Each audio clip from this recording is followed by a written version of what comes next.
So if you've seen some of the Charmed reviews that we've done here on The Turnout, you'll know that even though I actually love the show and I like each of the characters, something has kind of been grating on me when it comes to Maggie. And I think I figured out exactly what it is.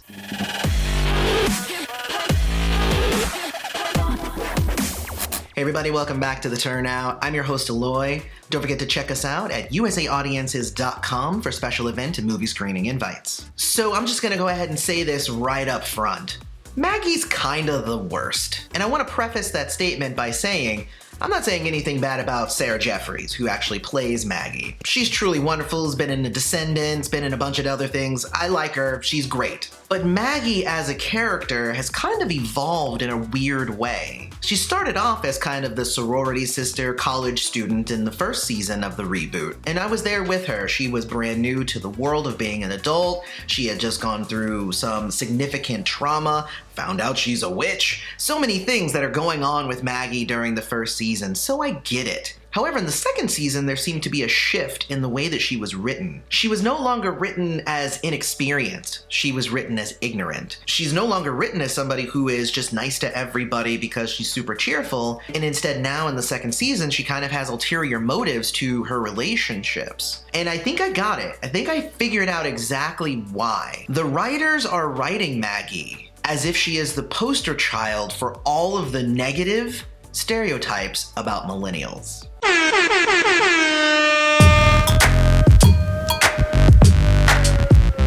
And what I'll say real quick is that most of the stereotypes about millennials are just not true. So to have a character actually enact these stereotypes really makes them kind of infuriating. And if you don't believe me that the writers are using her as a proxy for all of the things that boomers hate about millennials, well, let's go through some of the main reasons why people say that the old people hate the younger generation. The first one is that they believe that they are entitled to things. And if we're looking at Maggie in the second season, there is no other example larger than the fact that when her and Jordan, who they are co-workers at the time, are going out for the same position, she goes over to him and asks, hey, can you not put in for the position? Because, you know, I really need it.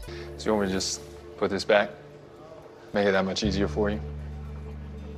You do that? No. And it's a level of entitlement that I really, really hate. And it is one of those things that is kind of attached to millennials, again, even though it's not actually true. So for her to go up to Jordan and say, can you not apply for the position so that I can just get it de facto? And he's like, no, you apply for it, I apply for it, whoever's supposed to get it will get it. Okay, well, you don't have to be a jerk about it. And the closest that they are in age means he's only barely not a millennial. So to have him have to point something out like that to her, again, it paints her in like the worst light. The next thing that people don't like about millennials is that they feel like the rules don't apply to them. And this is another with Jordan example. But there's a point in the show where Maggie finds out that if she touches Jordan, that she can go ahead and get some prophetic visions, really cool power, but she only gets them when she's touching him. So what does that mean? It means that even if he's with a woman who we are led to believe he is at least partially romantically involved with, even if he has kind of said to her several times like, hey, you're really touching me a lot and maybe we should not do that. Yeah. Sorry, you had a piece of lint.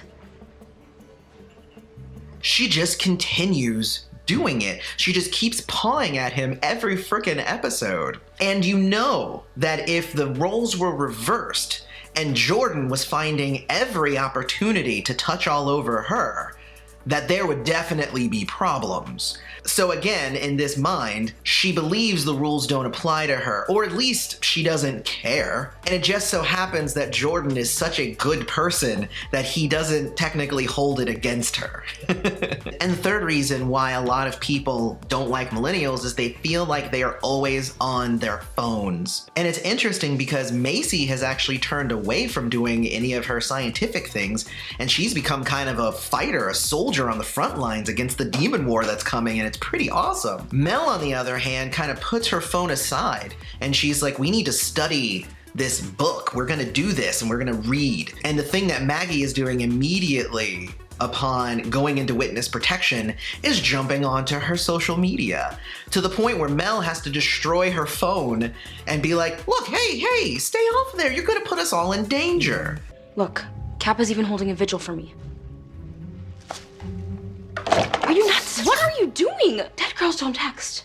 They don't call. They don't use social media. It's not like I'm commenting. No one can know we're alive. And again, it's just another level of the writing that they're doing for Maggie. Fourth in line is the fact that she is so childish. She acts spoiled and she acts like everybody needs to respect her even though she hasn't earned that respect.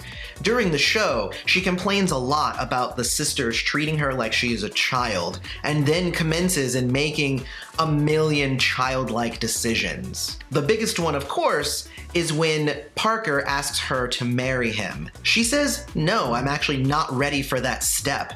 Are you insane? Not the response I was hoping for. And I'm like, oh my God, that was so good. Like, that was a great decision.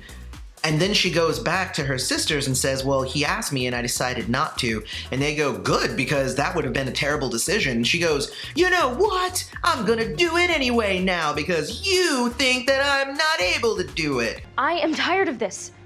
Being treated like the child. I'm marrying Parker Kane.